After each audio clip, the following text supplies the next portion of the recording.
Hey, how is it going? Welcome back to the channel. My name is Noemi. I'm the co-founder of Scaleway. We are a digital marketing agency helping brands sell on Amazon. The topic for today's video actually is super top of mind right now. This is why I also considered it would be super helpful for you to have a video about this topic, is because actually it was triggered by someone in our space who I deeply respect, and they are very achieved when it comes down to e-commerce. And it was in one of their newsletters telling that the subject line was something like, this is what Amazon agencies don't want you to know. And obviously, since we are an Amazon agency, I was curious to know, like, what is this all about? Because what we value, number one priority for us is customer obsession within the agency. Long story short, I opened up the email and went through it. And basically, it was something like, this is how Amazon agencies are operating your account. And these are the tricks and tips that they are doing. And they don't want you to know about these things, because if you would know how easy it's to do XYZ, then you would not pay XYZ amount, how much they are charging. And to be completely frank with you, I was kind of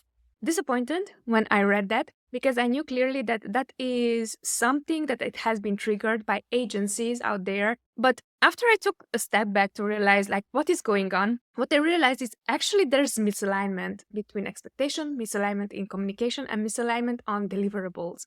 And these are exactly the things that I want to talk about today. And I put them together as also comparison from me as a business owner. How would I look into what a good agency looks like and what is a great fit for myself? Our end goal with Scaleway is to create great partnership between us and the brands that we manage. So just wanted to walk you through my thought process, which are the things that I would ask as a brand owner, an agency that I'm going to see if they are a good fit for me. So keep in mind that I'm also a business owner, and I noticed this could be a really good similarity on how would we hire someone, a great employee, how would we find it if they are a good fit. Keep in mind that whenever you would hire someone, you would be looking at someone who would complement your strength, be a great culture fit, and also help you achieve their goals. So based on this parallel, today's episode is dedicated for brands who are looking for their next hire, which are the best questions that they can be asking in order to find someone who can be a great fit and also help them with long-term success. So the first key question is going to be, who is handling my account?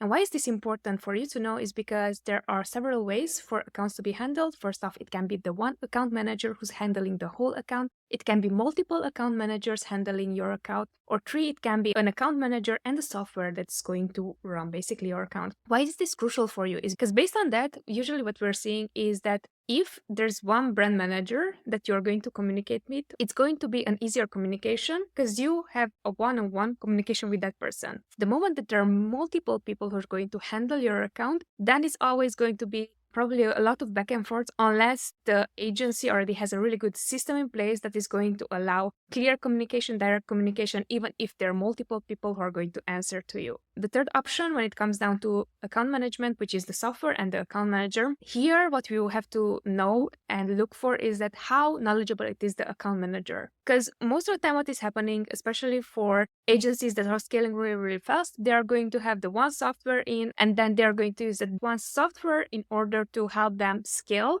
Basically, so there's one account manager that can handle multiple accounts, which is not necessarily a problem. The root of the question that you want to have it answer is, how good is that account manager, how strategic it is, because the software is going to be only an augmentation of whatever the account manager knows, handles, strategizes. So knowing the answer to this question is going to be crucial for you to decide if that option that the agency or consultancy is offering is the right one for you. Second question that you want to ask is accountability and reporting. So here you would like to know, what does reporting look like? First off, does the agency or the consultancy offer reportings weekly, monthly, quarterly? What is the reporting style? Because based on this one, what I'm noticing is that we as ad managers, we tend to, this is the data and you're supposed to understand the data. And when you as a brand manager, maybe you're totally new at the platform and you would want to understand, but it's like, okay, what does that mean, right? So here it really comes down to your level of understanding of the data that is offered to you.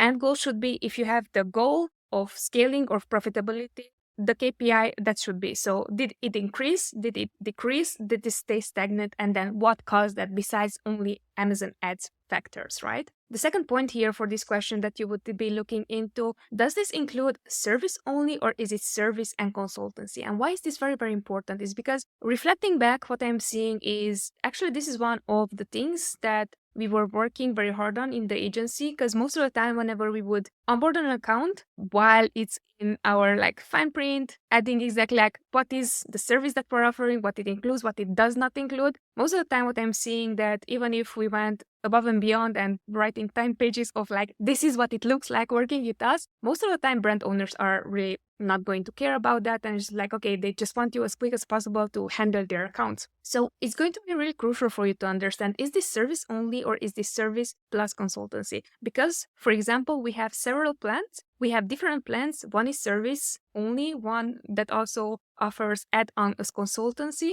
But what I'm seeing is that most of the time brand owners consider that if you're managing their account, you're also their consultants, which is not really the case. And why is this important for you to understand this? Because it's not as much about how helpful the agency is going to be to achieve your goals, but rather than understanding clearly that if it is a service only package, for example, that means that service is going to be provided for you. If it's a service and consultancy, that usually means that either it's consultancy via back and forth messages, either just a consultancy that is maybe a 30-minute call during the month. And why is this really important is because most of the time what I'm seeing that brands, they actually want to pay for service, but what they want, the outcome is service plus consultancy. And why is this very important for you to understand from business owner point of view is because there's no problem in offering service plus consultancy. It's just like you understanding the moment that someone is going to onboard you and they're going to deliver based on if this is the goal, that's what we want to achieve. The moment that there are going to be coming in a lot of questions that especially are not PPC related questions, what is going to happen, what I'm seeing also on our end, our account managers will focus on answering all those questions. And because there's like a specific time that we would allocate to an account, we want to assure that we are as efficient as possible. So keep in mind, like if you have this bandwidth of I'm going to work maybe 15, 20 hours, maybe 40 hours on one specific account during a week, what is going to happen? All the back and forth questions are going to take away from that allocated time block. So why is this really important for you to understand this? Because if you are expecting a lot of back and forth and so on and so forth, usually what is happening within agencies is that there's one account manager or one person who's going to deal both with your strategy and both with the client back and forth. So whenever you're going to take away time on the help with the listings, maybe help with this, that, and so on, or you would have any other question, or even if you have an Amazon PPC question that is not top priority for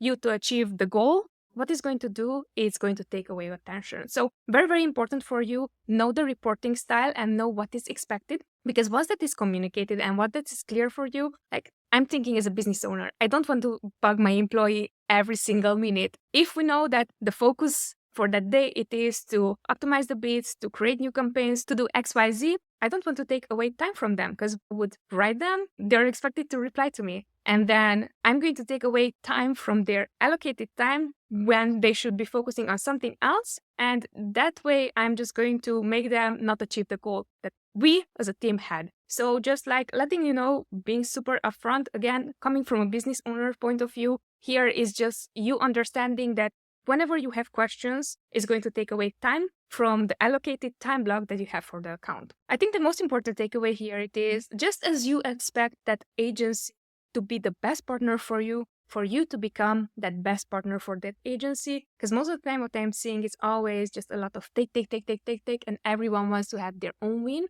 when in fact it's a win-win. If it's not a win for you, it's not going to be a win either for your agency partner and vice versa. All right, the third point, it is expectations on involvement. So how much involvement is expected on your end? Here what I'm seeing so far is like there are 3 stages of involvement. One type of involvement, it is hands-in, nose-in. This is the type of brands that we handle that like to learn and they love to know about exactly how to improve, exactly what to do, exactly so on and so forth. They tend to be perfectionists and tend to over-manage. And why is this important for you to know is if you identify as a nose-in, hands-in business owner, you are going to have more difficult time with the agency partner just because you see the 100 things that needs to be done on your account and they are seeing the one thing that is going to help you go there. And by you constantly prompting about this is what should we do, this is so on and so forth. So because you see the context, what you're going to do is you're going to take away again their attention. So if you identify with this type of business owner, I would highly encourage you to share as much context as you can and then ask help for clarity. Ask the agency to zoom out for clarity and see, okay, these are the things that are right now on top of my mind. Which are the ones that are going to help me with the best ad strategy, right? Because then if it is, I want to do XYZ optimizations for the title, I'm thinking of inventory update, I'm thinking of this, I'm thinking of that. What you're going to do is you're going to take away, again, attention. If you identify as a nose in and hands in type of business owner, just be aware of that and also help the agency partner understand that that is who you are and this is what we are looking for. And based on all the context that you have, what are the things that they would prioritize for your account based on your goals? Next type of business owner is the nose in, hand out. These are one of my favorite ones because these ones are the ones that really understand that this is my goal. This is what I'm giving you to work on. This is what I will work on my end. At the end of the month, we are going to look through the reports and then we're going to see the things that we done actually achieved whatever we were looking for. And why is this important is because if you identify with this type of business owner, you are more in the managerial side that understand that I hired the strategist, I did not hire the follower. And why the differentiation is so important between these two is that most of the time, brand owners are looking to hire a strategic partner and they end up handling the strategic partner as they would handle a follower. Now, I also put out different content regarding this topic, and it's not really the purpose of the video, but it's just so you understand the difference between the two. Think of it this way. Whenever you would hire a director or a brand manager or someone who already has experience, your expectation from them, it is that they already know how to manage down, right? The moment that you would hire someone maybe who's super passionate about XYZ topic and you're willing to train them up, that is a follower. So they are going to follow whatever you're saying that would be the purpose for the account. And why is this really important for you to understand this? Because especially I'm seeing a nose-in, hands-in type of business owners that they see you, their employee, versus you, their strategic partner. So this is going to be really crucial for you to understand where are you on this range, because based on that, you will know exactly which are the directives that you want to give the agency. The third type, it is nose out, hands out. So while this sounds amazing from an agency point of view, it's not, because this is the type of brand owner who's going to hand off, take care of it, and they are not going to be interested in weekly reports, monthly reports. They're not going to be interested in how it's going, rather than after maybe 6 months, a year, they are there and like, all right, now what are the results? And while we did have this type of clients, actually, these were the biggest disappointments on my end, personally, just because we did do everything within our power, yet because there was lack of strategy, lack of goals, lack of like, what is next? And we weren't prompted of, okay, what are your goals with the account besides us managing it? Because we can manage it, but management, it does not equal growth, right?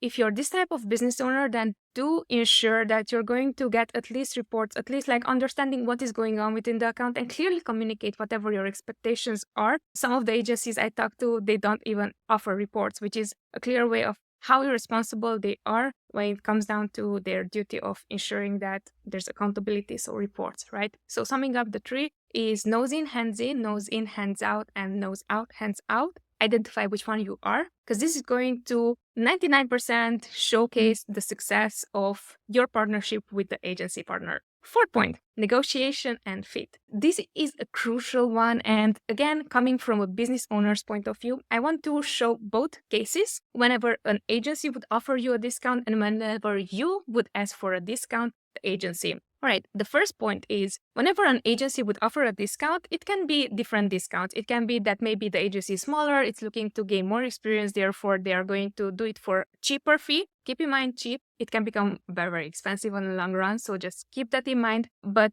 that could be one of the cases. Another case would be that they offer case studies. So for example, for us at the beginning when we started, we did offer our services for a cheaper price with a discount just because we wanted to have that brand backed up by a case study. Therefore, that was the discount for, right? Then three, it can be something that it's like this special, that they are running a special in order to get more clients, which again, just knowing exactly why the discount is for is going to help you understand what is the motivation or the main motivator of the agency to take you up as a client. If it aligns with whatever you are looking for as well, if it aligns with your goal, go for it. I'm not saying that you should not be going for agencies that are offering discount. I'm just asking you to be aware of why is the discount for, because at the end, what you want, it's a win-win. Always it's a win-win. If it's not a win-win for them and for you, then it's only a win for the only one part, right? On the next side of the table, when it comes down to you asking for negotiations, I'm asking you to think as a business owner. I'm a business owner. Whenever I'm looking to buy something,